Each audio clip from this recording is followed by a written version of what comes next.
विषय आहे वचन हृदयामध्ये गुदमरू देऊ नका. कशाद्वारे शिकणार आहोत? पेरणाऱ्यांचा दाखला. आणि म्हणून या ठिकाणी मत्तय 13वा अध्याय आणि 7वं वचन. आता 7वं वचन मी यासाठी घेतोय, सुरुवातीची वचनं होते पण आपण सर्व पाहिलंय. आपण पहिला विषय कोणता घेतला? वाटेवर पडलेलं, हे आपण पाहिलं. नंतर आपण कोणतं पाहिलं? खडकावर पडलेलं. आता तिसरा विषय त्यातून आपण घेणार आहोत आणि ते आहे काटेरी झाडांमध्ये पडलेलं. आणि म्हणून या ठिकाणी मत्तय याचा 13वा अध्याय आणि 7वं वचन या ठिकाणी पाहणार आहोत. आणि पुन्हा मार्क याचा 4था अध्याय 7वं वचन. या दोन्ही ठिकाणी हाच दाखला आहे. कोणता? पेरणाऱ्यांचा. मत्तय 13वा अध्याय 7वं वचन आणि मार्क 4था अध्याय 7वं वचन, पण काही शब्दांचा फरक आहे. आणि म्हणून व्यवस्थित समजावं म्हणून दोन्ही वचनं या ठिकाणी आपण वाचणार आहोत. Praise God. आणि काही काटेरी झाडांमध्ये पडले. हा, एक मिनिट. पेरणारा निघाला. कोण निघाला? आणि पेरत असता कुठं पडलं? काटेरी झाडामध्ये. कुठं पडलं? काटेरी झाडामध्ये. पुढं वाचूया. आणि काटेरी झाडांनी वाढून त्याला गुदरमविले. हा, काय शब्द वापरला? काटेरी झाडे वाढून. काटेरी झाडे वाढून त्याला काय केलं? गुदमरविले. गुदमरविले. कोणाला गुदमरविले? बीला. कशाला? बीला. थोड्या वेळासाठी आपण शेत बघतोय, थोड्या वेळासाठी शेत बघतोय. का या ठिकाणी असं लिहिलंय का बी पेरलं पण कुठं पडलं? काटेरी झुडपात. आणि म्हणून काटेरी झाडं वाढले आणि त्याला काय केलं? गुदमरलं. का काही पेरलं कुठं पडलं आणि ते कसं झालं? गुदमरलं. बस एवढंच लिहिलं. काय लिहिलं? का गुदमरलं. मार्क मध्ये काढू 4था अध्याय 7वं वचन. तर स्लोली. आणि काही काटेरी झाडांमध्ये पडले आणि काटेरी झाडांनी वाढून त्याला गुदमरविले. हा, इतकं जे आपण वचन वाचलं हे कशामध्ये लिहिलं होतं? मत्तय मध्ये देखील. का काटेरी झाडाने त्याला वाढू दिलं नाही आणि ते काय झालं? गुदमरले. काय झालं? गुदमरले. पण पुढे एक शब्द वापरला इथं. काय लिहिलंय? म्हणून त्याने काही पीक दिले नाही. Praise God. हालेलुया. काय लिहिलं पुढं? का म्हणून त्यांनी काही पीक दिलं नाही. म्हणजे दोन गोष्टी आहेत. फक्त बीज गुदमरलं नाही तर येणारं फळ देखील आलं नाही. हे समजणं गरजेचं होतं. म्हणून याच्यावर आपण लक्ष दिलं. का इथं असं लिहिलं का पेरणारा निघाला आणि जास्त तो पेरत असता काही कुठं पडलं? काटेवर. आणि म्हणून काट्यांचे झाडं वाढले, गवत वाढलं आणि त्यांनी त्याच्यावर छाया टाकली किंवा त्यांचे प्रभुत्व त्यांच्यावर पडलं. आणि म्हणून जे ओरिजिनल बी होतं त्याचं जे त्याच्यातून आलेलं जे झाड असेल, रोप असेल, ते वाढू शकलं नाही. आणि जर ते वाढलंच नाही तर फळ पण आलं नाही. आता थोडंसं शेतीकडे आपण जाणार आहोत. कशाकडे? शेतीकडे. आता या ठिकाणी काटेरी झाडामध्ये पडलं तर मग आमच्या मनामध्ये कधी कधी असा प्रश्न येतो, मग टाकलंच का काटेरी झाडामध्ये? पण त्याला आम्हाला काय सांगायचं? का हे शेत आहे. हे काय आहे? शेत आहे. हे शेत जो शेतकरी असतो ह्याला काय करतो? पहिले चांगल्या प्रकारे नांगरतो, मशागत करतो, त्याच्यातले सर्व काटे कुसळतो, काय करतो? काढून टाकतो. पण तरी देखील जे असतो बी पेरतो आणि मग पाणी टाकल्यानंतर जे असते वाढू लागतं. मग आम्हाला कळतं का काटे पण त्याच्यामध्ये उगतात, गवत पण त्याच्यामध्ये उगवलं जातं. पेरणारा जास्त पेरतो, मुद्दामून काट्यात पेरत नाही. पण जास्त ती जमीन वाढू लागती म्हणजे आपल्यामध्ये पाणी घेती तर त्याच्यामध्ये जो गुणधर्म आहे, कोणता गुणधर्म आहे? काटे उगवणं. आलं लक्षात? की त्याच्यामध्ये गुणधर्म आहे काटे उगवणं, गवत उगवणं. आणि म्हणून पेरताना पेरणाऱ्यांनी काटे नव्हते पेरले. पेरणारा जो होता त्यांनी काय पेरलं होतं? बी पेरलं. पण काय उगवले? काटे. आणि म्हणून मानलं काही काट्यामध्ये पडलं. काट्यामध्ये पडलं म्हणजे मुद्दामून काट्यात नाही फेकलं. तर त्या ठिकाणी ते बी वाढत असता त्याच्या बाजूला काटे पण होते, त्याच्या बाजूला गवत पण होतं, ते पण ऑटोमॅटिक वाढू लागलं. ते पण या ठिकाणी वाढू लागलं. आणि असा शब्द वापरला का काटे वाढून. काय शब्द वापरला? काटेरी झाडे वाढून. बीला काय केलं त्यांनी? गुदमरले. काय केलं? गुदमरलं. आता पहा यात मला काय सांगायचं? हे बी आहे. मी जे राऊंड केलं हे काय आहे? बी आहे. आता पेरणाऱ्यांनी पेरलं, हे उगवलं, हे इथपर्यंत उगवलं. पण ह्या ठिकाणी कोणतं झाड आहे? काटेरी. हे कोणतं झाड मी काढले? काटेरी. हे याच्यापेक्षा मोठं आहे. हे याच्यापेक्षा मोठं आहे. आता या भूमीत पाणी आहे, पाणी असेल, खत असेल, पाणी असेल, खत असेल. जेवढं या झाडाला भेटलं पाहिजे त्यापेक्षा कोण अधिक घेतंय? काटेरी झाड. कोण घेतं अधिक? काटेरी झाड. मग ह्या ठिकाणी ह्या काटेरी झाडाची वाढ ह्या बी पेक्षा अधिक होती. त्याचं कारण काय? मग ह्याला नाही खत पाणी मिळालं का? मिळालं. पण पहा तुम्ही एखादी जागा पहा जिथे कोणी शेती करत नाही तरी तिथे काय उगतात? काटे. मग तिथे कोणी खत पाणी टाकतं का? नाही. म्हणून याचा गुणधर्म आहे का खत पाणी जरी नसेल तरी हे वाढतं. आणि जर याला खत पाणी भेटतंय तर मग प्रेज गॉड हा डबल वाढणार. हा कसा वाढणार? डबल वाढणार. आलं लक्षात? एखादी पडीक जमीन पहा गाडीवर चालताना, जिथं कोणी कधी काही पेरणी केली नाही, काहीच त्यांनी खत टाकलं नाही, तरी पण काय उगवलंय? काटे.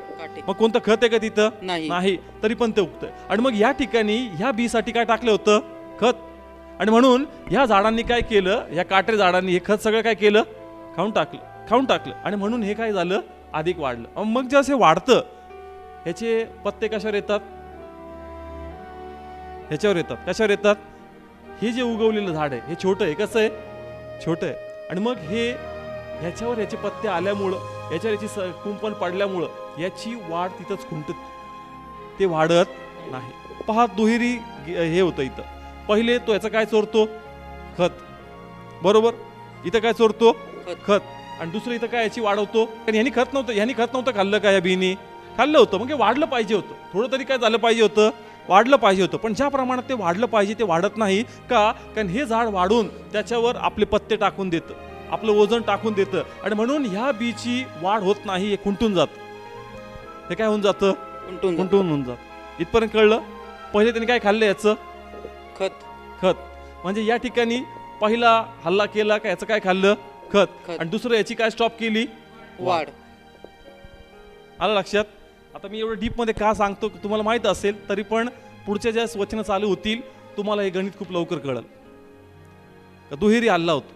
कसा हल्ला होतो? दुहेरी. तो आपल्याला पुढं कळणार आहे. आता एकच भूमी आहे, ही सगळी एकच भूमी आहे. पण जसं मी सांगितलं का मातीचा गुणधर्म आहे. मातीचा काय? मग का तिचा गुणधर्म आहे?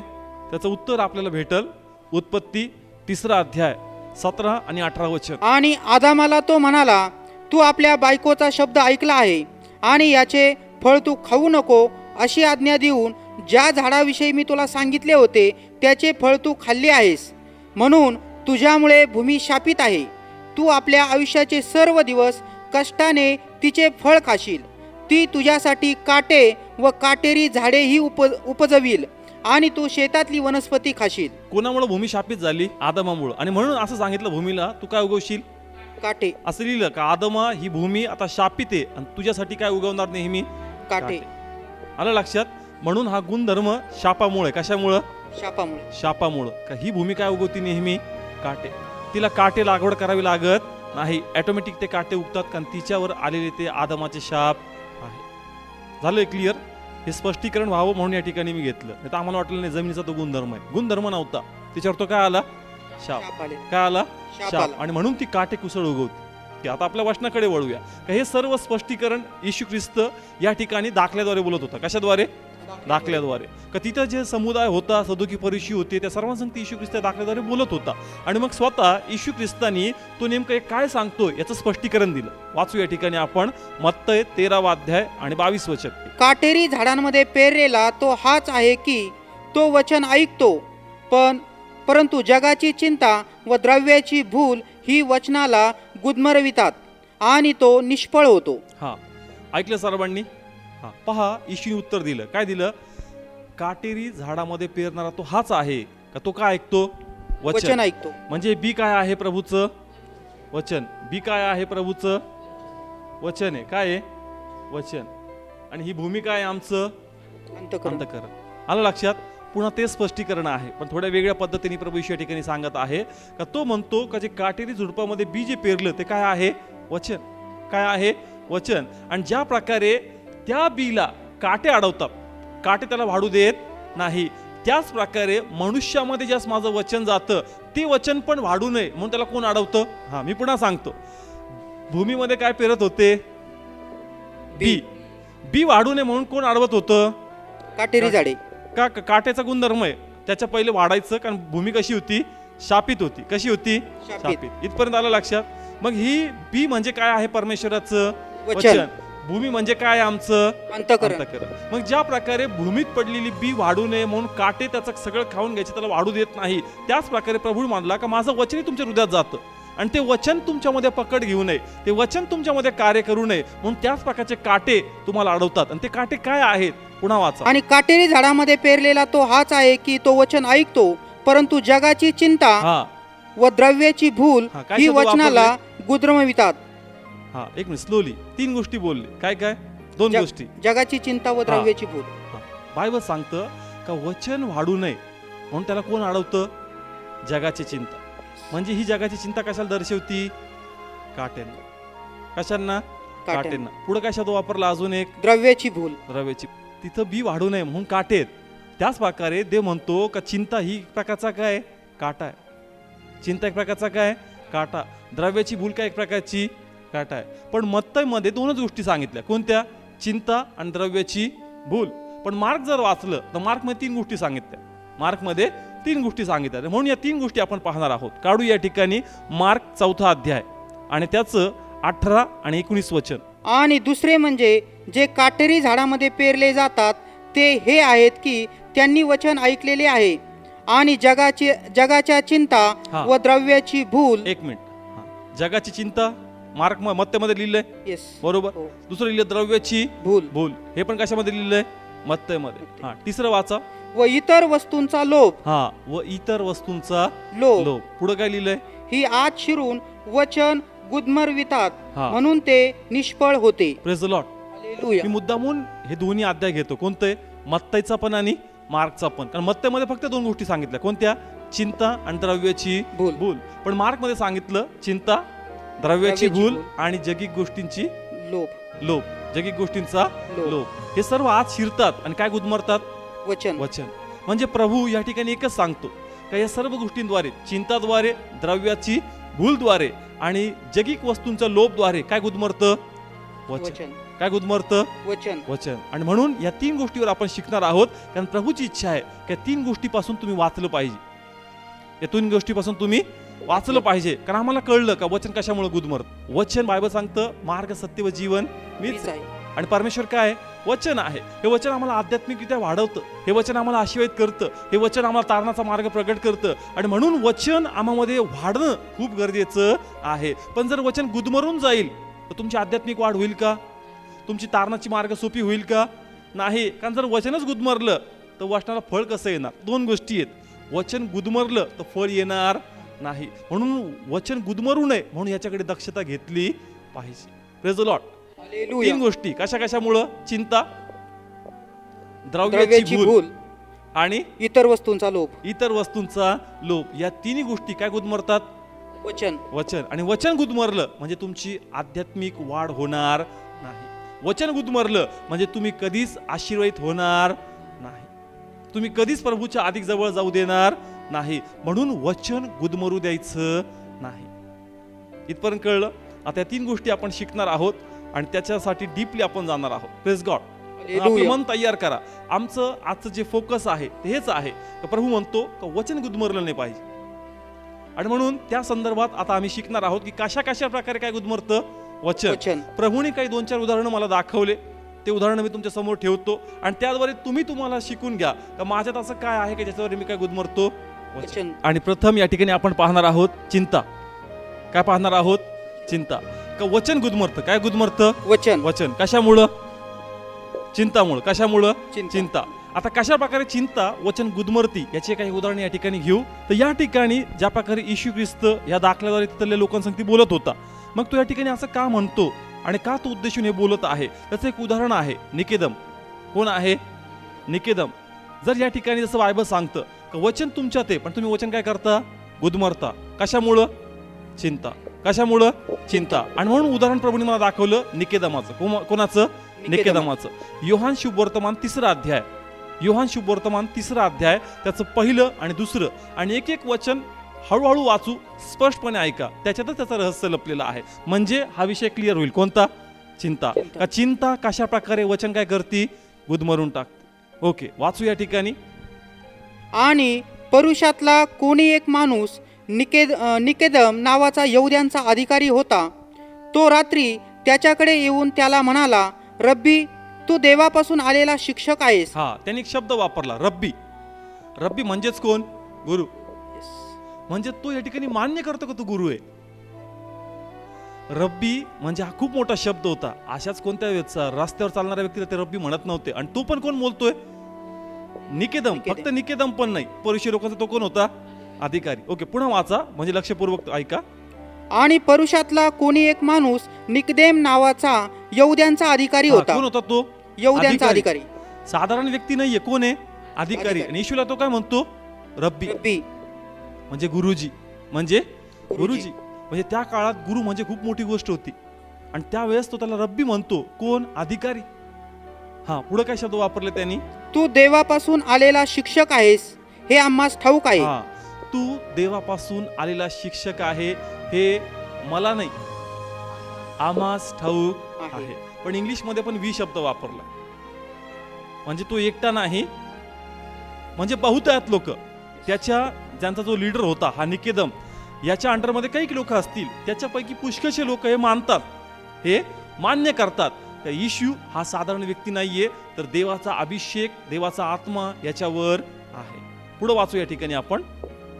कारण हे जे चमत्कार तू करतोस ते कोणालाही आपल्याबरोबर देव असल्या वाचून करता येणार नाहीत. Praise the lord. हालेलुया. अत्यंत स्पष्ट शब्द आहे. आम्हाला माहिती आहेत का तू जे चमत्कार करतो तो असल्याशिवाय तू हे चमत्कार करू शकत नाहीस. नाही. Praise the lord. हालेलुया. मग पहा, ज्या प्रकारे आपला विषय आहे का वचन गुदमरू देऊ नका. आणि प्रभू म्हणला चिंतामुळे काय गुदमरतं? वचन. चिंतामुळे काय गुदमरतं? वचन. वचन. निकेदमाला माहित नव्हतं का हा तारणारा आहे? निकेदमाला माहित नाही का हा भविष्यवादी आहे? माहितीये, पण तरी उघडपणे कबूल करतो का? नाही. असं लिहिलंय, तो रात्री आला. कधी आला? रात्री. उघडपणे प्रभूचा स्वीकार करत नाही. म्हणतो का तूच देवाचा अभिषिक्त आहे, तूच देवाचा भविष्यवादी आहे, पण कधी येतो? रात्री. दिवसा येत नाही. का नव्हता येत? कारण तो कोण होता? यहुद्यांचा अधिकारी. त्याला चिंता होती. काय होती? चिंता. जर मी उघडपणे प्रभूच्या समोर बरोबर जाईल तर मला कोण म्हणून अधिकारी म्हणून, हे जे माझ्या अंडरचे जे लीडर आहेत, जे बाकीचे लीडर आहेत, हे मला त्या अहोद्यावर ठेवणार नाही. आज माझा रिस्पेक्ट आहे, आज माझा मान आहे अधिकारी म्हणून, पण जर मी येशूचा उघडपणे मान्यता करेल तर कदाचित यांच्यापैकी असे पुष्कळ लोक आहेत का जे येशूचा स्वीकार करत नाही, आणि मग ते मला काय म्हणून या पोझिशनवर, या जागेवर ठेवतील. आणि ती भीती त्याच्या मनामध्ये होती, ती चिंता त्याच्या मनामध्ये होती. आणि म्हणून या चिंतामुळं त्यांनी आपल्यामध्ये असणारं सत्य काय केलं? गुदमरलं. Praise the lord. हालेलुया. कळतं का ठिकाणी? सत्य त्याला माहितीये, त्यालाच नाही बाकी पुष्कळ लोकांना माहितीये, पण ते वचन गुदमरून टाकतात. सत्य आपल्यामध्ये काय करतात? गुदमरून टाकतात. बायबल सांगतं का वचन फळ आणतं. वचन काय आणतं? फळ आणतं. म्हणून यांनी फक्त वचन गुदमरलं नाही तर फळ पण यांनी नाकारलं. वचन काय आणतं? फळ आणतं. वचन काय आणतं? फळ. म्हणून यांनी फक्त वचन गुदमरलं नाही, यांनी फळ पण नाकारलं. कशा प्रकारे? प्रभू मानला का जर यांनी माझा स्वीकार केला असता तर शिष्यांपैकी हा एक असता. जर यांनी माझा स्वीकार केला असता तर शिष्यांपैकी हा एक माझ्या बरोबर असता. पण ज्या प्रकारे तो प्रभूला प्रभू आहे म्हणून सर्वांसमोर नाकारतो, देवाचं वचन असं सांगतं का ज्या 4 लोकांमध्ये तुम्ही मला नाकारणार, मी पण माझ्या बापासमोर तुम्हाला नाकारणार आहे. त्यांनी उघडपणे प्रभूचा स्वीकार केला का? नाही. म्हणजे त्यांनी कोणाला नाकारलं? देवाला. म्हणजे त्यांनी त्याच्यामध्ये जे जिवंत वचन उड्या मारत होतं का भेट याला तारणार आहे, भेट हा मसीह आहे, भेट हा भविष्यवादी, पण तो उघडपणे भेटत नव्हता. उघडपणे तो प्रभूला काय करतो? नाकारतो. काय करतो? नाकारतो. मग देव काय म्हणतो? जे मला 4 चौघात नाकारतात, मी पण माझ्या बापासमोर त्याला काय करतो? नाकारतो. आलं लक्षात? पण ह्या निकेदमाने जर ही चिंता न करता प्रभूचा स्वीकार केला असता तर आज मोठा मान प्रभूने त्याला ह्या बायबलमध्ये त्याचं नाव लिहून दिलं असतं. Praise the lord. हालेलुया. निकेदम नंतर बदलला. निकेदमाचा व्यक्तिगत स्टडी केला तर निकेदमाने नंतर प्रभूचा पूर्ण स्वीकार केला आणि उघडपणे प्रभूची सेवा देखील केली. पण त्यांनी बहुमान गमावला. कोणता? बायबलमध्ये त्याचं नाव येण्याचं. मग नाव नाही आलं का? आलं, पण ते कोणत्या संदर्भात? का तो फक्त एक अधिकारी म्हणून भेटतो. पण जर तो त्याच वेळेस चिंता भीती दूर करतो का नाही मला परवा नाही, लोक काय म्हणतील, मला घेणं देणं नाही, मला कळलं का हा तारणार आहे, मला कळलं का हा देवाचा अभिषिक्त आहे, मला याच्या मागे जायचं. पण या चिंतामुळं, कशामुळं? चिंतामुळं. सत्य त्याला माहित होतं, सत्य त्याला त्यांनी स्वीकारलं नाही आणि म्हणून त्यांनी देवाचा नाकारही केला. आणि दुसरी गोष्ट की त्यांनी मोठा बहुमान गमावलेला आहे. Praise God. हालेलुया. आलं लक्षात? म्हणून चिंता काय गुदमरून टाकती? वचन. वचन. आता काही उदाहरणं घेऊ म्हणजे तुम्हाला कळलं. पहा बायबलमध्ये काय लिहिलेले आहेत? वचन. आता हे वचन कोणाच्या हृदयात आहेत? आपल्या. मग हे बायबल आम्हाला प्रोत्साहन देतं. काय कर? प्रार्थना कर, वचन वाच, वचनाचा काय कर? शोध कर, वचन शिक. आणि मग मनामध्ये उत्सुकता असती पुढे जाण्याची, प्रार्थनेला, चर्चला जाण्याची. कशाला जाण्याची? चर्चला. कारण आम्हाला कळतं का हे वचन जिवंत आहे, हे वचन आतमधून उपळ्या मारतं. कुठं चल? प्रार्थनेला. कुठं चल? प्रार्थनेला. समजा उदाहरणार्थ रविवारची भक्ती. हृदय उत्सुक असतं. काय असतं? उत्सुक. कारण वचन असतं आतमध्ये. कुठं जायचंय? कुठं जायचं? प्रार्थनेला. वचन ऐकायचं, प्रार्थनेला जायचं, वचन शिकायचं, आध्यात्मिक उडी मारायची. आतमध्ये वचन काय करतंय? उडी मारतं. काय करतंय? उडी मारते. उदाहरणार्थ, एक आठवडा झाला पाणी आलं नाही, आणि मग त्याच वेळेस असं एक आहे की कळतं का आज काय सुटणार आहे? पाणी येणार. पाणी. पण मनात काय येते? चिंता. का जर मी आज प्रार्थनेला गेलो आणि मग आजच पाणी सुटलं तर मग मला पाणी भेटणार का?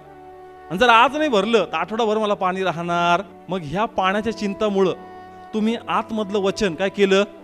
गुदमरून टाक. आलं लक्षात? किंवा दुसरं उदाहरण घ्या.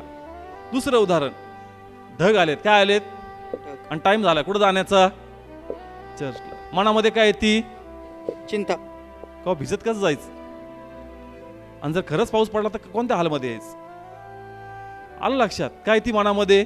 चिंता. चिंता. चिंता आली का मनामध्ये उत्सुकता होती. कुठं जायची? पहिले प्रार्थनेला, चर्चला. पण ही चिंता तुमच्यामध्ये हवी होऊन जाती आणि आतमध्ये काय गुदमरून जातं? वचन. आणि त्या दिवशी तुम्ही प्रार्थनेला जात नाही. वचन होतं आतमध्ये, आज प्रार्थना करायची, आज वचन ऐकायचं. पण जसं चिंता येते, भीती येते आणि वचन काय होऊन जातं? गुदमरून जात. थर्ड पॉइंट मी घेईल. काय भेटल का? रिक्षा. काय भेटल? रिक्षा. कारण आम्हाला प्रार्थनेला जायचंय, पण एक प्रश्न येतो मनामध्ये, चिंता उत्पन्न होऊ लागती, आज रिक्षा भेटल का? आणि मग ती चिंता मनामध्ये हवी होऊ लागते, मनामध्ये हवी होऊ लागते. आणि मग जे पावलं उत्सुक होते तयार होण्यासाठी, आता ते पावलं ढिले पडू लागले. आता मनात चलबिचल उत्पन्न होती, जायचं का नाही जायचं, जायचं का नाही जायचं. आणि शेवटी चिंता हवी होऊन जाती आणि वचन काय होऊन जातं? गुदमरून जातो. तुम्ही काही प्रार्थनेला जात. कुणी अशाही स्थितीमध्ये हे का त्यांच्या कुटुंबाला माहित नाही ते प्रार्थनेला जातात, पण त्याला आज प्रार्थनेला जायचं उत्सुक असतो का नाही, आज कोण नाही, पण अचानक चिंता येते. त्याच वाटेवर कुणी भेटलं तर, आणि मला कुणी पाहिलं तर, आणि जर असं झालं की मी सांगितलं नाही मी बाजारात चाललो आणि मी लवकर येईल, पण आज चर्चचा वेळ जरा अधिकच झाला तर, मनामध्ये काय येते? चिंता. उत्सुकता होती प्रार्थनेला जाण्याची, उत्सुकता होती चर्चला जाण्याची, उत्सुकता होती वचन ऐकण्याची, उत्सुकता होती. पण त्या चिंतामुळं तुम्ही तुमचे पाऊल बाहेर काढले नाही, तुम्ही त्याच ठिकाणी थांबले आणि तुमच्यात जे वचन होतं ते काय झालं? गुदमरलं. आणि मग फक्त वचनच गुदमरलं नाही, तर ते वचन आज तुम्हाला चर्चमध्ये काहीतरी भेटून देणार होतं.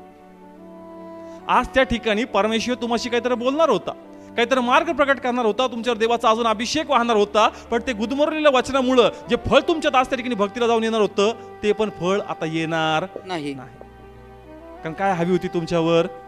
चिंता. म्हणून देव म्हणतो का काही बी काटेरी झुडपामध्ये पडलं आणि काट्यामुळे ते वाढलं नाही. चिंता एक प्रकारचा काटा आहे, आणि जर हा काटा तुमच्याकडे आहे तर हे 100% काय गुदमरून टाकणार? वचन. म्हणून चिंता अधिक करायची नाही, कारण हे तुम्हाला वाचनामध्ये वाढू देणार नाही. Praise the lord. हालेलुया. समजतं इथपर्यंत. दुसरं उदाहरण घेतो हे समजण्यासाठी. काय? चिंता. पहा तुमच्या समोर प्रॉब्लेम आहे. कोणकोणते? आजार, दारू, कर्ज, नोकरी नाहीये, पोटचं फळ नाही, बरोबर? या 4-5 गोष्टी तुमच्या समोर आहे. पण तुमच्याकडे वचन नाहीये का? वचन कुठे? तुमच्या हृदयामध्ये. मग असं होतं की ख्रिस्ती विश्वासाच्या जीवनामध्ये का कार्य घडत नाही? प्रॉब्लेम नाही आहेत का? वचन नाही आहेत का? आहे. ते म्हणतो प्रॉब्लेम पण आहे, वचन पण सगळं माहिती आहे, तरी पण रिझल्ट दिसत नाही. का दिसत नाही? का तुझ्या मनामध्ये काय? चिंता. काय आहे? चिंता. तुला माहितीये प्रभू बरा करणार आहे, तरी तुला वाटतं खरंच मी बरा होईल का? खरंच मी बरा होईल का? कारण हा प्रश्न मनात असतो. काय असतो मनात? प्रश्न. समजा आता प्रार्थना केली का प्रभू धन्यवाद तुझ्या चापकांचं आरोग्य मी स्वीकारतो, पण तरी मी काय खातोय? गोळ्या. काय खातोय? गोळ्या. मग मनात काय प्रश्न येतो की देवा मस्त क्लेम केलं रे, पण गोळ्या काही बंद होत नाही. तुला त्या विचाराच बरोबर लाडता येत नाही. तुमच्या मनात काय हवी झाली? चिंता. तू दारूसाठी मस्त प्रार्थना करतो, पण इथं एवढी प्रार्थना करतो, इथून 2 शिव्या दिल्या का पुन्हा तुला वाटतं प्रभू हा काय सुधारणार नाही. तुझ्या मनामध्ये पुन्हा काय आली? चिंता. येस, ही चिंता आपल्या मनामध्ये येते. आणि मग प्रभूने मला एक उदाहरण सांगितलं की जर वचन तुझ्याकडे पण जर चिंता तुझ्याकडे आहे तर काम होणार नाही. कारण चिंता वचनाला काय करून टाकती? गुदमरते. चिंता वचनाला काय करते? का? कारण तुम्हाला माहिती त्याच्या प्रत्येक चापकांद्वारे आरोग्य मस्ती आहे, पण तरी तुमच्या मनात काय? चिंता. कमी बरा का नाही होत? मी कधी बरा होईल? आमची दारू कधी सुटल? तुझे प्रश्नच ही चिंताला दर्शवतात. तुझे प्रश्न कशाला दर्शवतात? चिंता.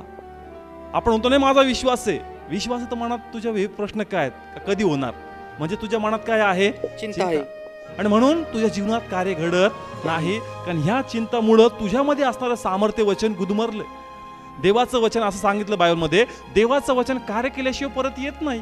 मग का नाही कार्य होत? कारण चिंता असल्यामुळं ज्या प्रकारे कार्य झालं पाहिजे ते कार्य होत नाही, कारण ही चिंता वचनाला गुदमरून टाकते.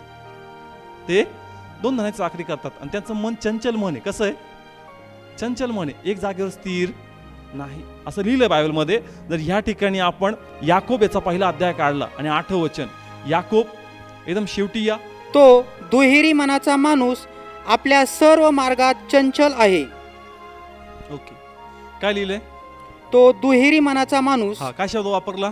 दुहेरी मनाचा. दुहेरी मनाचा. विश्वास पण धरतो आणि चिंता पण धरतो, विश्वास पण धरतो आणि चिंता पण धरतो. आणि मग दोन्ही तुमच्यामध्ये, तुमच्या गाडीमध्ये पेट्रोल पण आहे पाणी पण आहे, गाडी कधीच व्यवस्थित चालणार नाही. टाकी खाली करून त्याच्यातलं पाणी काढावंच लागणार. आलं लक्षात? आणि असा शब्द वापरला का तो चंचल आहे. कसा आहे? चंचल आहे. आणि लूक मध्ये असं लिहिलंय, लूक काढूया आपण या ठिकाणी. लूक त्याचा 16वा अध्याय आणि 13 वचन. कोणत्याही चाकराला 2 धन्यांचे दास्य करता येत नाही. हा, काय शब्द वापरला? कोणत्याही चाकराला 2 धनाचे दास्य करता येत नाही. म्हणजे आपण कोणाकोणाचे दास्य आहोत? एक तर विश्वासाचे आणि दुसरे चिंताचे. एक तर विश्वासाचे, दुसरे चिंताचे, आणि दोघांचं दास्यत्व करता येत नाही. काय लिहिलं पुढं? कारण एकतर तो एकाचा द्वेष करील व दुसऱ्यावर प्रीती करील. हा, एकाचा द्वेष करेल, दुसऱ्यावर काय करेल? प्रीती करील. म्हणून दोघांची चाकरी करता येत नाही. आलं लक्षात? म्हणून इथं लिहिलंय का म्हणजे दुहेरी मनाचा माणूस कसा आहे?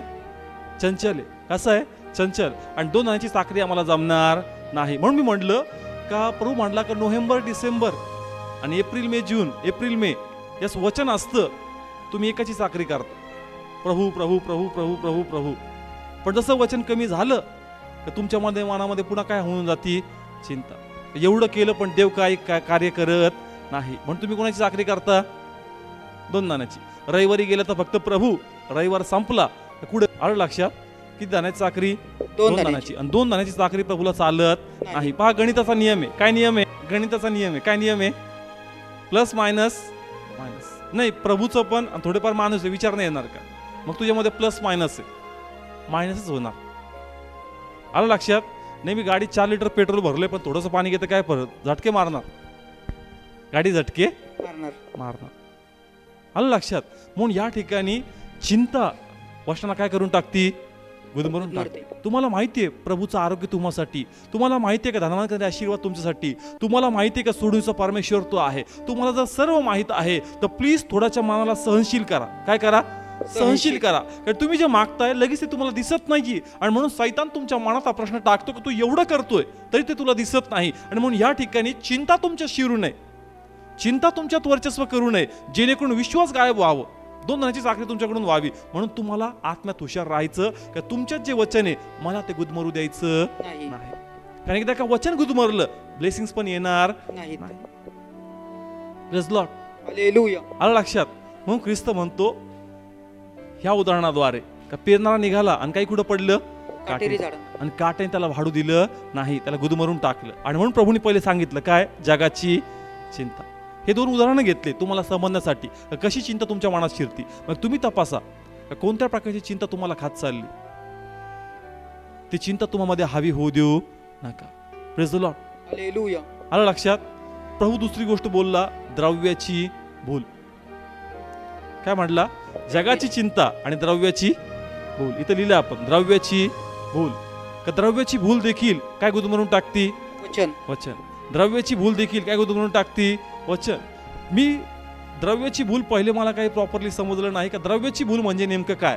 तर इंग्लिशमध्ये जसं मी चेक केलं तर तिथं शब्द आहे डिसिटफुलनेस. काय शब्द आहे? डिसिटफुलनेस. आता द्रव्याची भूल, द्रव्य म्हणल्यावर आमच्या समोर काय येते? वस्तू. काय येते? वस्तू. आमच्या समोर येतं का ती एक स्त्री होती, तिने सुगंधी द्रव्य आणलं, किंवा येशू ख्रिस्त जेव्हा स्मरण पावला आणि मग त्या ठिकाणी मरिया वगैरे भेटायला गेलं, त्यांनी द्रव्य घेऊन गेली. मग आम्हाला काय वाटतं? द्रव्याची भूल म्हणजे वस्तू. द्रव्याची भूल म्हणजे काय? वस्तू. पण जस मी इंग्लिशमध्ये शब्द चेक केला तर डिसिटफुलनेस हा शब्द होता आणि त्याचा शोध करत करत करत जस त्याचा अर्थ कळला तर त्याचा अर्थ असा होतो की एखाद्या गोष्टीबद्दल निर्माण झालेली भ्रांती. याचा इंग्लिशमध्ये काय मीनिंग होता, शब्द काय होता?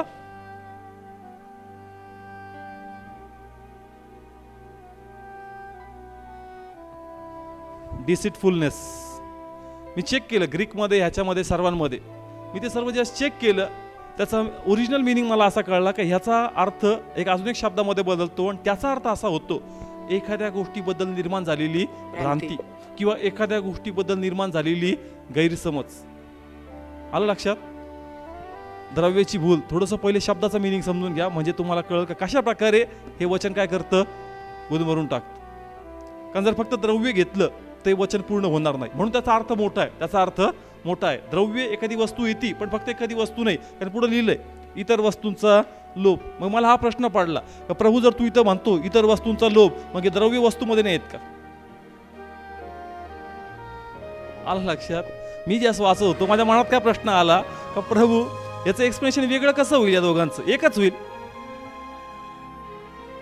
आलं लक्षात? द्रव्य म्हणजे काय? वस्तू, सुगंधी द्रव्य. आलं लक्षात? एखाद्या वस्तूला आपण म्हणतो द्रव्य. द्रव्य मग मी म्हणलो प्रभू वस्तू तू म्हणला नाही तर. जसं इंग्लिशमध्ये चेक केलं त्याचा मिनिंग कसला, द्रव्यांची भूल.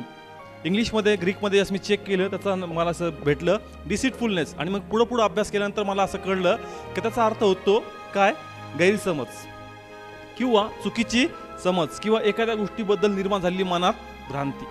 पैसा मग नेमकं कसं काय मला वचन गुदमरतो तर ते समजावं म्हणून अनेक गोष्टी आहेत. म्हणून ह्याला मी एलॅबोरेट करतोय म्हणजे याला मोठं करतोय. नाही तर मग ते इकडे येईल ना कुठं, प्रॉपर्टी. प्रॉपर्टी कशामध्ये येऊन जाईल, वस्तूंमध्ये. म्हणून याचं मिनिंग थोडासा मोठा आहे.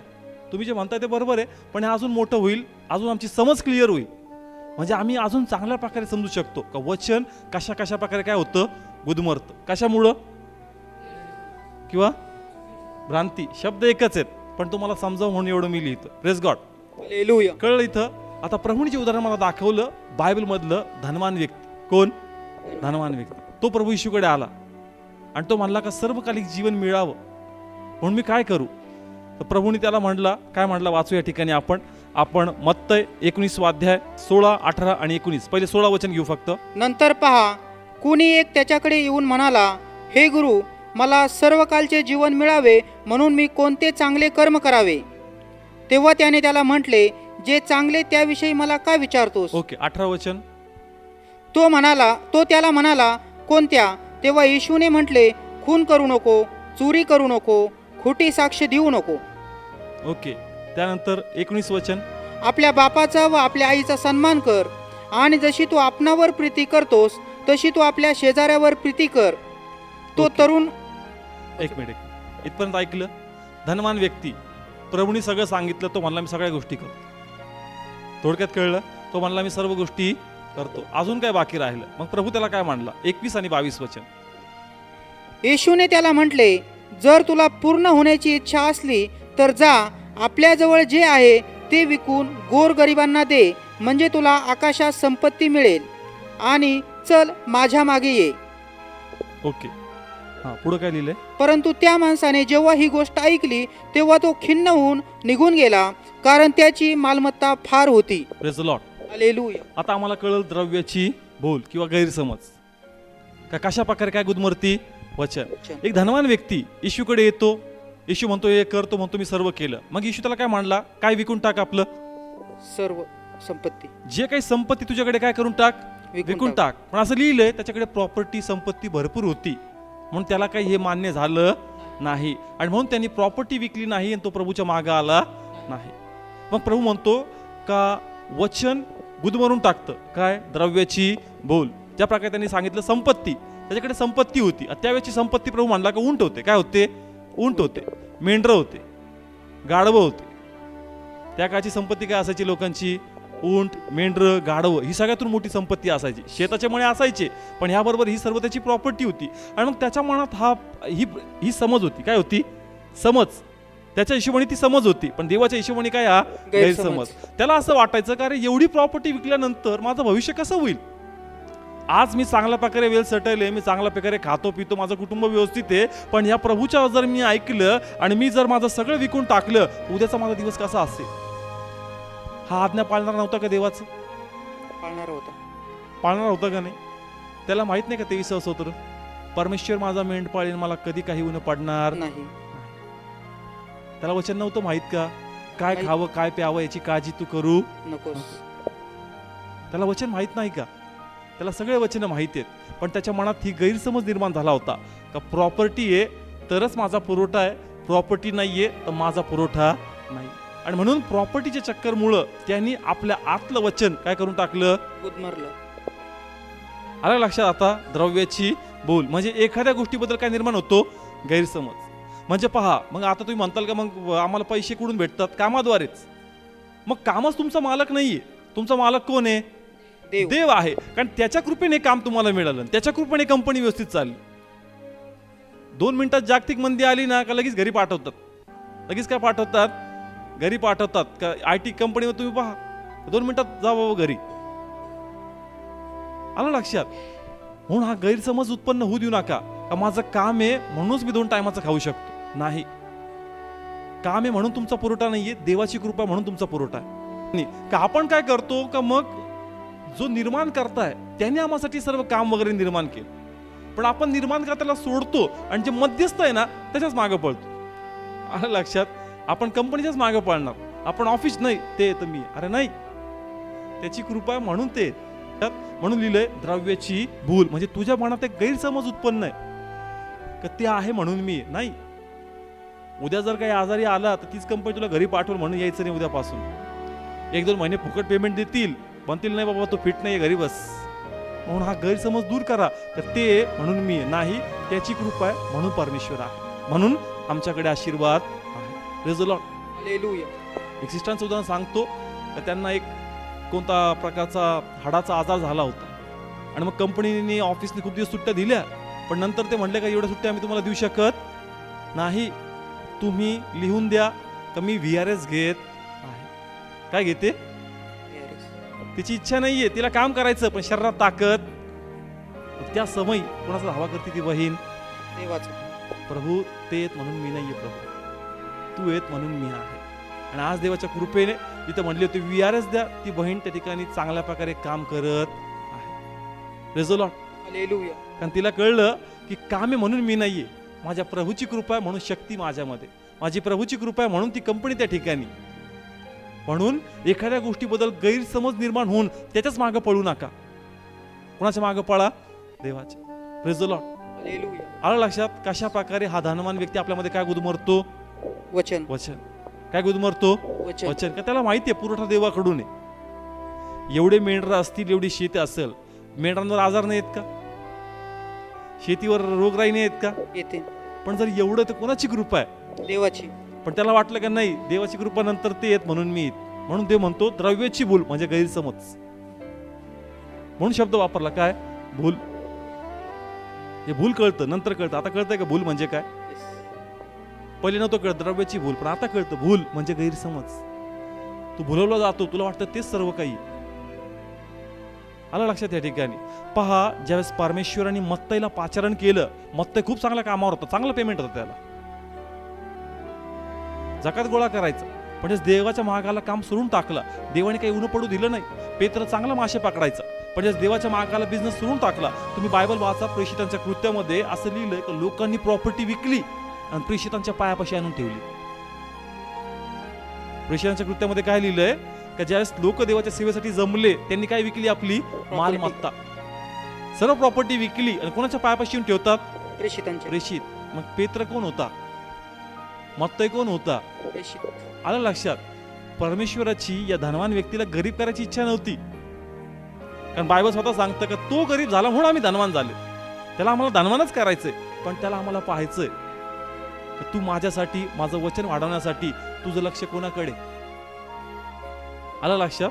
प्रभू त्याला गरीब नसतं केलं, उलट म्हणलं असतं तुझं मन लय मोठं आहे, जस्ट त्यांनी आपली प्रॉपर्टी विकून गरिबांना देऊन टाकली असतील, म्हणलं असताना प्रभू मी आलो, प्रभू म्हणला असता थांब तुला डबल प्रॉपर्टी देतो अजून, का कारण मला असेच लोक पाहिजेत, का कारण मी लोकांना देतो पण ते वाटत नाहीत, पण तू मला असं भेटला का तुझं मन मोठं आहे वाटणार आहे, कारण माझे लोक भरपूर त्रासामध्ये, त्यांना गरज आहे द्रव्याची, त्यांना गरज आहे वस्तूंची, तुझं मन चांगलं आहे, एक काम कर तुला अजून देतो, तू अधिक वाट.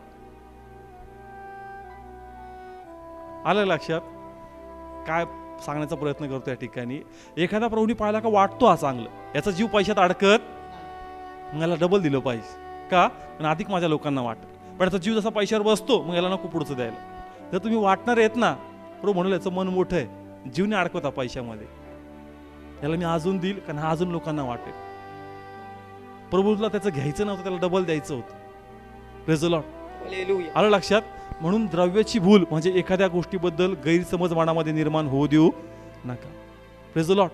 हालेलुया. समजा तुम्ही कामाला जाता, तुमच्या सुट्ट्या संपल्यात आणि मग देवासाठी उत्सुकता आहे, नाही मला ती मीटिंग अटेंड करायची, नाही मला प्रार्थना द्यायची, सुट्टी नाहीये, मग सुट्टी घेतली तर पगार कट होईल, उद्या कट, पण ते वचन गुदमरू देऊ नका. का कारण तुमच्या मनात भ्रांती उत्पन्न होती, नाही मग सुट्टी मारली तर पैसा कट होईल, पैसा कट होईल तर फॅमिलीवर मग आठवडा जाणार कसा, हा महिना जाणार कसा. काळजी करू नको, ते आहे म्हणून तुझा पुरवठा नाहीये, देव तुझा पुरवठा करणारा परमेश्वर आहे. जे राशन 30 दिवस चालतं ना, परमेश्वर 1 महिना 15 दिवस त्याची कॅपॅसिटी वाढून टाकेल, ते संपणारच नाही, ते संपणार आहे. देवाला माहिती आहे कसं तुम्हाला ब्लेस करायचं आहे. Praise the Lord. दुसरं उदाहरण याच्यामध्ये घेऊ म्हणजे अजून तुम्हाला चांगल्या प्रकारे कळेल. हे उदाहरणच मी घेणार आहे जे प्रभूने मला उदाहरण दिलं. समजा कुटुंब आहे, पती पत्नी आहेत. कोण आहेत? पती पत्नी. आता हा आजचा कॉमन विषय आहे. प्रत्येकानं वाटतं की बाबा आम्हाला आमच्या वयोवृद्धामध्ये काय पाहिजे? आधार. आणि म्हणून कोण पाहिजे आम्हाला? मुलगा. प्रत्येक पती पत्नीला त्यांच्या कुटुंबाला असं वाटतं का वयोवृद्धामध्ये आम्हाला काय पाहिजे? आधार. आणि मग आधार कोण देणार? मुलगा. हा आमच्या मनात काय झालेला निर्माण एक प्रकारचा गैरसमज का वयोवृद्ध मनामध्येच तुम्हाला काय देईल? आधार. पण आज वास्तविक स्थिती आहे का तशी? ज्या आई बापाचं घर आहे त्यांना त्याच्यातूनच त्यांनी आकलून दिलेलं आहे, पण काय निर्माण झालाय मनात? गैरसमज, भ्रांती. मग वास्तविक स्थिती अशी कशी? पहिली मुलगी, दुसरी मुलगी, नाही नाही आधार पाहिजे म्हणून तिसरीसाठी वेट करतात. तिसरी पण काय होती? मुलगीच. नाही आता थांब देव कृपा देईल. चौथी पण काय होती? मुलगीच. पाचवी पण काय होती? मुलगीच. आलं लक्षात? त्यांच्या मनात काय उत्पन्न झालेलं आहे? गैरसमज. का मुलगा असेल तरच माझं भविष्य उज्ज्वल असणार, येणाऱ्या माझ्या वयोवृद्धपणात ते मला मोठा आधार असतील. मग मुली नसतील का? मग तू देवाचं वचन विसरला का?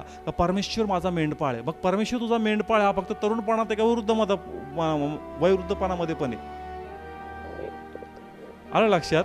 परमेश्वर आम्हाला 24 तास 24 वर्ष प्रत्येक क्षणी आम्हाला सांभाळणारा परमेश्वर आहे. पण ज्या अशा प्रकारचे विचार लोकांमध्ये फिरतात ते आपल्यामध्ये काय गुदमरतात? वचन. काय गुदमरतात? वचन. तुम्हाला माहिती आहे परमेश्वर तुमचा पुरवठा करणार आहे, तुम्हाला माहिती आहे का प्रभूला तुमची काळजी, पण तरी तुमचं लक्ष कोणाकडे लागलंय? मुलाकडे. मग त्याच्याकडे जास्त तुम्ही लक्ष लावता, तुम्ही वचन काय करता? गुदमरता. काय करता? गुदमरता. आणि जास्त वयोवृद्ध होतात, जो गैरसमज होतो तो खरंच गैरसमज निघतो का तो तुम्हाला काय करतो? देवा कुठे? देव म्हणतो काय करू, मला कार्य करायचं होतं, वचन गुदमरून टाकलं त्यावेळेस. आलं लक्षात? देवाचं वचन तुझ्यामध्ये होतं पण तू फक्त मुलगा मुलगा मुलगा मुलगा मुलगा केलं म्हणून तू माझं वचन काय केलं? गुदमरून टाकलं. परमेश्वरासाठी दोघं पण कशी आहेत? समान. आणि पोटचं फळ देवाचं प्रतिफळ आहे. पण जास्त तुम्ही एकाला उंच करता, तुम्ही देवाचं वचन गुदमरून टाकता आणि मग ते फळ नाही आणणार. ते काय आणणार? फळ आणणार नाही. वयोवृद्धात ते वचन तुम्हाला फळ देणार नाही कारण तुम्ही स्वतःच त्याला गुदमरले. मग ते कसं फळ देईल? आज अनेक आई वडील रडतात वयोवृद्धपणामध्ये, आमचे लेकर आमच्याकडे बघत नाही. मग देवाला का तळमळ येत? देवाला तळमळ होती तूच वचन गुदमरून टाकलं म्हणून आज फळ नाही आलं. कारण वचन काय आणतं? फळ आणतं. काय आणतं? फळ आणतं. आलं लक्षात? वचनाचा टॉपिक समजतोय ना? वचन गुदमरू देऊ नका. या प्रकारे आपण काय गुदमरतो? वचन. म्हणजे तुमचे विचार काय गुदमरून टाकतात? वचन. Praise the lord. हालेलुया. आलं लक्षात या ठिकाणी? ओके. अजून एक उदाहरण घेऊ या ठिकाणी. लेकरांचंच उदाहरण घेऊ. खूप चांगलं उदाहरण आहे. लहान लेकरू आहे, लोक बघतात किती सुंदर आहे नाही का, किती चांगले, किती गुटगुटीत आहे. लगेच काही लोकांचं कसं डोकं चालतं, आता काय करा त्याला? नजर लागली. त्यांनी प्रशंसा केली त्याची, त्यांनी त्याला आशीर्वाद दिला. ते म्हणले का चांगले, उत्तम आहे, प्रेमळ आहे, चांगलं आहे, खूप ऍक्टिव्ह आहे. त्यांनी आशीर्वाद दिलाय, पण मनात काय उत्पन्न झाले आहे? गैरसमज. लय प्रशंसा केली बरं का, आता लेकरू अशक्त होणार. आलं लक्षात? मग हातामध्ये काय बांधतात? काळे मणी. आणि विचारत काय म्हणतात? मनगट मोठं होऊ नये म्हणून काय बांधलेत? काळे. पायाचे हे कॉप्स मोठे होऊ नये म्हणून काय बांधलेत? लाल नाहीत का? पिवळे नाहीत का? भगवा नाही का? निळा नाही का? ते मणी का नाही बांधत?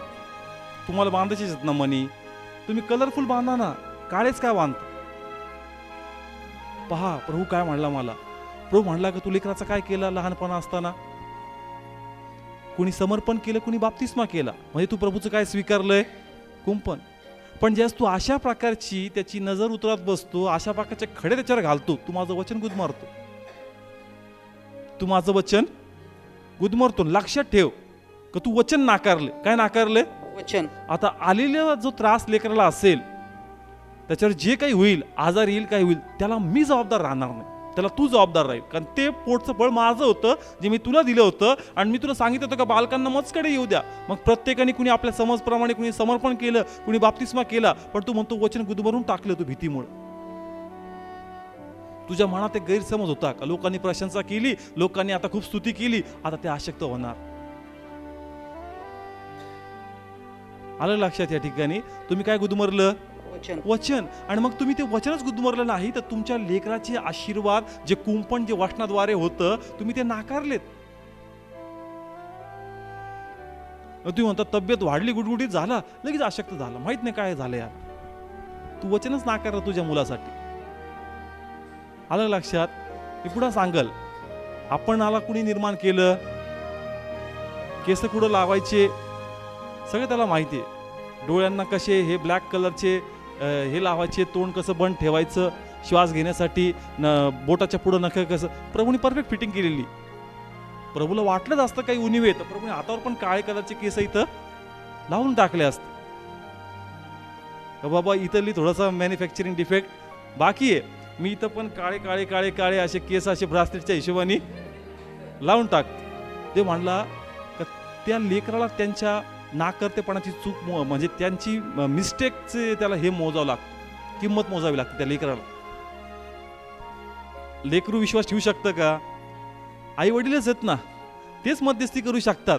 पण तुम्ही ज्यास वचन गुदमरून टाकता, मग आलेल्या संकटाला त्या लेकरासाठी ते लेकरू नाही, तुम्ही जबाबदार आहे. तो ते सहन करतोय, पण लक्षात ठेवा तो जेवढं सहन करतो ना, त्याचा हिशोब परमेश्वर घेईल, कारण तुमच्या हातात त्यांनी ते दिलेलं आहे. आलं लक्षात? तुमचा गैरसमज काय? गैरसमज. द्रव्याची बोल. म्हणून या शब्दाला मी या प्रकारे समजून सांगितलं. तुम्ही द्रव्य म्हणजे फक्त वस्तूच म्हणले असते, म्हणून मी एक्सप्लेन केलं. एखाद्या गोष्टीबद्दल निर्माण झालेली समज, गैरसमज किंवा भ्रांती ही आम्हाला देवाचं वचन गुदमरून टाकते. म्हणून आम्हाला कळलं पाहिजे की अशा गोष्टीपासून मी वाचलं पाहिजे, कारण ह्यामुळे देवाचं वचन गुदमरलं जातं आणि जे फळ आलं पाहिजे ते फळ येत नाही. Praise God. हालेलुया. आलं लक्षात? हे सिंपल पॉइंट्स होते. थर्ड एक पॉइंट मी घेईल लग्नाबद्दल. कशाबद्दल? लग्नाबद्दल. लग्न म्हणजे आमचं फ्युचर असतं, भविष्य असतं, आमच्या प्लॅनिंग्स असतात लग्नाबद्दल. पत्नी मला शोभल अशी पाहिजे, बरोबर. पण बायबल काय सांगतं वाईफबद्दल, पत्नीबद्दल? धन व संपत्ती ही वाडवडिलांकडून येते, पण सुज्ञ पत्नी कोणाकडून येते? परमेश्वराकडून, देवाकडून. आणि बायबल स्तोत्र संहिता 128:1 मध्ये काय लिहिलंय? का जो देवाचा भय धरतो, जो देवाच्या मार्गात चालतो, तो प्रत्येक जण सुखी आहे. तुझी पत्नी सफल द्राक्षवेलीसारखी होईल आणि तुझे मुलं जैतुनाच्या रोपांसारखी वाढतील. माहित नाही काय वचन? माहिती आहेत. प्रत्येक तरुण भावा बहिणीला हे वचन माहिती आहेत का बायबलमध्ये काय लिहिलेलं आहे. आणि म्हणून त्यांनी कोणावर निर्भर राहिलं पाहिजे? देवावर. का परमेश्वरा तुझ्याकडून माझा जीवन साथीदार येऊ दे. मग त्याला माहिती आहे तुझी आर्थिक स्थिती वाईट आहे, तुला जॉबवाली पत्नी पाहिजे, प्रभूला सगळं माहिती. तू किती सुंदर दिसायला दिसतो हे प्रभूला सगळं माहिती. प्रभू त्याच्या हिशोबाने तुम्हाला उत्तम देईल, पण तुम्हाला कोणावर निर्भर राहायचं? देवावर. पण अनेक लोक मनाच्या भ्रांतीत चालतात. त्यांना वाटतं माझं कॅल्क्युलेशन, माझं गणित अत्यंत परफेक्ट आहे आणि ह्या गणिताद्वारे माझं येणारं भविष्य 100% ब्लेस होईल. गैरसमज. काय आहे? गैरसमज. कारण हे काय गुदमरतं? वचन. काय गुदमरतं? वचन. आता पहा कशी स्टाईल. मुलीसाठी मुलगा हे करत असेल, आपल्याला कशी मुलगी पाहिजे? देवाचं भय धरणार. आपलं वाटतं प्रेज लॉर्ड, ब्रदरची मागणी चांगली, कारण कशी पाहिजे? देवाचे भय देवाचं. फक्त कलर थोडासा कसा पाहिजे? फेअर पाहिजे, बाकी काय नाही. आणि जर डीएड असेल नर्सिंग असेल तर चालून जाईल, पण आपलं अजून असं काही एक्सपेक्टेशन नाही. देवाचं भय धरणारी पाहिजे, थोडीशी गोरी असेल आणि डीएड किंवा नर्सिंग असेल तर उत्तम. चालेल आपल्याला. आणि कसं आहे, मुलगा चांगल्या कंपनीमध्ये रिसेप्शन थोडंसं ओके केलं, आपल्याला बाकी काही लालसा नाही बरं का, आपल्याला काही लालसा नाही. तुम्ही तुमचंच कॅल्क्युलेशन सगळं केलं, तुम्ही काय गुदमरताय? वचन. वचन. परमेश्वरने तुला देईल, त्याला माहिती तू किती देखणं आहेस, तो तुला उत्तमच देणार आहे. आलं लक्षात? तो तुला उत्तमच देणार आहे. पण ज्यास तुम्ही तुमच्या मनाच्या समजामध्ये चालता, तर नाही फेअर असेल ना, जोडी सूट होईल. ते म्हणतो हृदय मी पारखतो, तू फक्त बाह्य गोष्टी पाहतो, मला माहिती हृदय किती चांगले दोघांचं, ते किती दिवस टिकल. आलं लक्षात या ठिकाणी? म्हणून मनाच्या भ्रांतीमध्ये तू चल, मला माहिती तुला जॉबची गरज आहे, मला माहिती तुझी आर्थिक स्थिती आहे, तुला तर फक्त डीएड बीएड, अरे असा जॉब तिला मी उत्तम देईल का, त्याची कल्पना तू करणार नाही. माझ्यावर निर्भर राहून बघ, याचं कॅल्क्युलेशन असतं, चला डीएड 5,000 तिकडून, तेव्हा तुझे कॅल्क्युलेशन पण छोटे. माझ्याकडे बघ, असं देईल ना, त्याची कल्पना पण तू करणार नाही. आपण आपलीच इच्छा सांगतो आणि आपण काय गुदमरतो? वचन. सुज्ञ पत्नीचा आशीर्वाद कोणातून आहे? देवाकडून. आणि नीतिमान पुरुषाचा आशीर्वाद पण कोणातून आहे? देवा. येस, तुमची व्यक्तिगत इच्छा जगाला प्रकट करू नका, फक्त म्हणा का देवा मी तुझं लेकरू आहे आणि तू मला उत्तम देणार आहे, हे मला पूर्ण विश्वास आहे. Praise the Lord. येस, देव उत्तमातलं उत्तम तुम्हाला देईल. मुलासाठी तसंच, आम्हाला कसा मुलगा पाहिजे? देवाचा भय धरणारा. म्हणलं प्रेज गॉड. त्याने ऐकून तर घ्या पूर्ण. सेवा करावी आमची पण इच्छा आहे, पण कसं आहे तुम्हाला माहिती आहे, मग सेवेचं जीवन म्हणजे ऑफरिंग. गव्हर्नमेंट सर्वंट असत तर कसं, मग टेन्शनच नाही, तुम्ही कामवा, तुम्ही सेवा करा, आपला काहीच विरोध नाही. आलं लक्षात? काय विचारतात, मुलगा कसा पाहिजे? ब्रदर आपली इच्छा काही नाही, फक्त देवाचं भय धरणारा मुलगा पाहिजे. म्हणजे प्रेज गॉड. मग हे आपल्याकडे ब्रदर लोक का, कारण देवाचंच भय पाहिजे. तसं नाही, पूर्ण ऐका, सेवा करावी पण सेवाला पैसे बी तर लागतं. मग जर गव्हर्नमेंट सर्वंट असन तर काही प्रॉब्लेमच नसेल, सेवा जोरात. काय निर्माण आहे मनात? गैरसमज. बापाची सेवा करणारा परमेश्वर कधी सोडणार नाही. Praise the lord. हालेलुया. आलं लक्षात? लोक एक एक कंस उघडत जातात. ते म्हणतो जस तू कंस उघडतो ना, तू वचन गुदमरून टाकतो.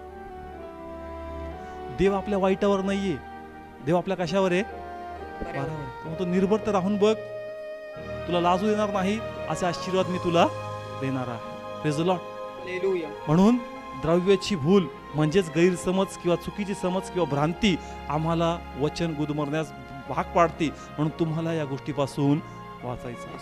Praise the lord. हालेलुया. आलं लक्षात? अजून एक पॉइंट मी याच्यामध्ये घेईल, तरुण भाऊ बहिणींसाठी. अनेकदा आम्हाला आमच्या हृदयावर भरोसा असतो. कशावर? हे भटकणार नाही, हे भटकणार नाही. नाही, आपलं कंट्रोल आहे बॉस तेवढा. बहीण मनवर का, भाऊ मनवर का, नाही आपला कंट्रोल आहे. फ्रेंड्स, ती फ्रेंडशिप कशी लवशिपमध्ये कन्वर्ट होऊन जाती ही त्याला कळत नाही.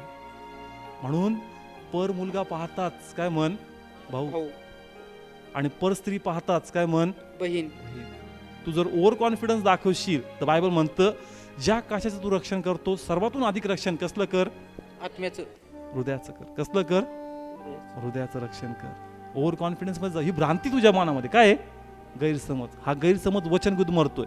मी ओरडून सांगतो, परमेश्वराचं वचन काय सांगते? मी ओरडतो, लोक ऐकत नाही. आपला कंट्रोल आहे. हा कंट्रोल कधी त्याच्या हातात कंट्रोल जाईल तुला कळणार नाही. म्हणून जे तरुण असतील त्यांना रिक्वेस्ट आहे, एकदा का तुम्ही त्याच्यामध्ये पडले, त्याच्यातून बाहेर पडणं इतकं सोपं नाही. त्यापासून वाचा, कारण त्याद्वारे वचन गुदमरतं आणि फळ येत नाही. का? कारण तुमचा चुकीचा निर्णय तुमचं भविष्य कसं घडवल? मग चेंज होत नाही, मग रिपेअर होत. चेंज होत काय होतं? रिपेअर. आलं लक्षात? मग रिपेअरिंग करूनच घेऊन चालावं लागतं. लाईफ पार्टनर प्रभू म्हणतो इथं चेंज भेटणार नाही, हा रिपेअर करून भेटल. तू केलेली चूक तुला व्हावी लागणार आहे. Praise God. म्हणून गैरसमजापासून तुम्ही वाचा, कारण हे काय गुदमरतं? वचन. वचन. Praise the lord. हालेलुया. इथपर्यंत कळलं सर्वांना? लास्ट वचन घेऊ या ठिकाणी, 1 तिमोथी 6 अध्याय. प्लीज लक्ष द्या. बायबलमध्ये आपण जी चर्चा केली ते सर्व विषयामध्ये नमूद केलेत. आत्म्यातून पाहाल तर देवाच्या कृपेने लगेच समजत. स्लोली वाचूया आपण. 8 पासून 12 पर्यंत वाचूया, हळूहळू वाचूया. स्टार्ट करा. तर आपणास अन्न वस्त्र असल्यास तेवढ्याने आपण तृप्त असावे, परंतु धनवान व्हायला पाहणारे परीक्षेत व फासात व फार मूर्खपणाच्या व बाधक इच्छामध्ये पडतात. पहा, आपण जे पॉइंट कव्हर केले ते सर्व याच्यामध्ये त्याचा सारांश दडलेला आहे. का जेवढं आहे त्याच्यामध्ये तृप्त राहा आणि व्यर्थ इच्छेच्या मागे पळू नका. जे व्यर्थ गैरसमज तुमच्या मनामध्ये उत्पन्न झालेत त्याच्या स्वाधीन तुम्ही होऊ नका. पुढे काय लिहिलंय? परंतु धनवान व्हायला पाहणारे परीक्षेत व फासात व फार मूर्खपणाच्या व बाधक इच्छामध्ये पडतात. त्या इच्छा माणसास विध्वंसात व नाशात बुडवतात. त्या इच्छा कशात बुडवतात माणसाला? विध्वंसात व नाशात. नाश. का तुम्ही काय गुदमरलं? वचन. पुढे काय लिहिलं त्याच्या? कारण द्रव्याचा लोभ सर्व प्रकारच्या वाईटाचे मूळ आहे. काय शब्द वापरला? द्रव्याचा लोभ. द्रव्याचा लोभ म्हणजे तुमच्या मनात ज्या गोष्टीबद्दल गैरसमज निर्माण झालेला आहे हीच मूळ गोष्ट आहे. पुढे वाचूया. त्याच्या पाठीस लागून कित्येक विश्वासापासून बहकले आहेत. त्याच्या पाठीस लागून कित्येक विश्वासणारे. कोण? म्हणजे प्रभूमध्ये आहेत पण गैरसमजामध्ये चालतात, मनाच्या इच्छेमध्ये चालतात, मनाच्या कॅल्क्युलेशन मध्ये चालतात आणि म्हणून ते वचन गुदमरून टाकतात. पुढे वाचूया. आणि त्यांनी आपणास फार खेदांनी भोसकून घेतले आहे. ओके, पुढे वाचूया. हे देवाच्या माणसा, तू तर यापासून पळ. तू तर यापासून काय कर? पळ. पळ. मग फक्त यापासूनच नाही, चिंतापासून पळ, द्रव्याची भूल यापासून तू पळ. आणि पुढे काय लिहिलंय? आणि न्यायीपण, सुभक्ती, विश्वास, प्रीती, सहनशीलता, लीनता यांच्या पाठीस लाग. Praise the lord. हालेलुया. समजलं इथपर्यंत? पहा, हे घरी जाऊन तुम्ही रीड करा हे वचन. यामध्ये पूर्ण सारांश दडलेला आहे. का गैरसमज, एखादी भ्रांती, एखादी समज तुम्हाला चुकीची गोष्टी करून घेतात आणि तुम्ही कधी देवापासून दूर जाता तुम्हाला कळत नाही. तुम्ही कधी वचन गुदमरून टाकता हे तुमच्या लक्षात येत नाही. आणि मग दुहेरी नुकसान आहे. झाडामध्ये मी सांगितलं होतं का पहिले काय नुकसान होतं? का ते खत खाऊन टाकतं, बरोबर, आणि दुसरं फळ येऊ देत नाही. त्याच प्रकारे आम्ही वचन नाकारलं. काय नाकारलं? वचन नाकारलं म्हणजेच येशूला नाकारलं. वचन नाकारलंच म्हणजे कोणाला नाकारलं? येशूला. आणि दुसरं, जर प्रभूच नाकारला तर फळ येणार का? फळ येणार नाही. वचन गुदमरलं, फळ येणार नाही. दुहेरी नुकसान तुम्ही करता. एक तर प्रभूचा नाकार आणि दुसरे येणारे आशीर्वाद पण तुम्ही नाकारता. म्हणून देवाची इच्छा आहे काय चिंतापासून आणि द्रव्याची भूल पासून तुम्ही वाचले पाहिजे. Praise the Lord. आणि तिसरी गोष्ट अशी लिहिली होती, इतर वस्तूंचा लोभ. का लोभ तुमच्यावर अधिक वस्तूंचा हावी होऊ देऊ नका. वचनापेक्षा त्याला अधिक मोठं करू नका. आता वस्तूंचा लोभ म्हणजे त्या काळामध्ये काय होतं, असं मी सांगितलं, उंट, त्यांचे मेंढर, गाढवं यांच्यामध्ये त्यांचा जास्त जीव होता. प्रार्थनेला, सभेमध्ये याच्यात ते जास्त जात नव्हते. त्याचं सर्व बिझनेसमध्येच लक्ष होतं. या वस्तूंकडे जास्त त्यांचं लक्ष होतं. आणि म्हणून देव परमेश्वर म्हणतो काही वस्तूंचा लोभ आहे ना, वचन काय करून टाकतं? गुदमरून टाकतं. तुला शाब्बात हे देखील त्या काळामध्ये लक्षात राहत नव्हतं. तू प्रभूच्या मंदिरात पाहिजे हे देखील तुला समजत नव्हतं. प्रभूच्या मंदिरात तू डबल रेटनी अर्पण विकतो, तुला हे पण समजत नाही. तुमचा जीव वस्तूंमध्ये अडकलेला आहे. म्हणून वस्तूंच्या मागे पडू नका. टाइम कमी आहे म्हणून मी इथं स्टॉप करत आहे.